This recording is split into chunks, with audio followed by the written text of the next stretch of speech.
नाज़रीन सकरन वेझो हिकु ॼणे जो तशद्दुद थियल लाश हथ कयो वियो आहे। उन हवाले सां वधीक अपडेट करे रहियो आहे रज़ा मोहम्मद सियाल। जी रज़ा मोहम्मद, तफ़सीलात खां आगाह कजो।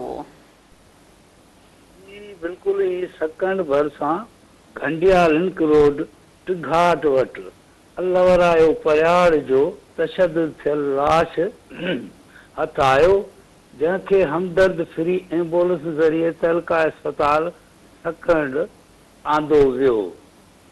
ॿुधाए पियो त शायदि मुबैना ही एक्सीडेंट थियो आहे, जंहिंमें ही मरी वियो आहे। जंहिंजे करे उनजे माइटनि उनजो पोस्टमार्टम बि कोन करायो ऐं लाश ॻोठु वापसि खणाए विया।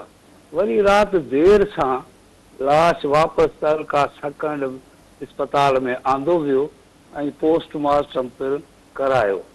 वारसनि जो चवणु आहे जे हिन जे वारसनि अब्दुल जब्बार ऐं अली नवाज़ परियार ॿुधायो ऐं इल्ज़ाम हणंदे चयो त असांजे मुड़ुस खे ज़रदारी बिरादरी जे माण्हुनि ज़ुल्फ़कार, हुसैन, जहांगीर ऐं तालिब पुलिस वारे फुर दौरान मुज़ाहमत ते तशद्दुद करे क़त्ल कयो आहे।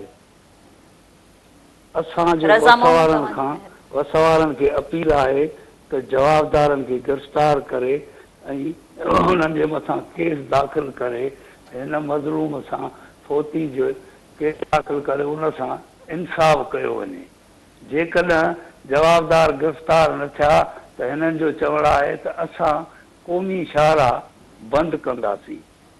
पुलिस जो चवणु आहे त असां जांच करे रहिया आहियूं, छाकाणि जो हिननि जेसि ताईं पोस्टमार्टम जी रिपोर्ट नथी अचे त कीअं ख़बर पए त ही तशद्दुद थियल आहे या एक्सीडेंट थियल आहे।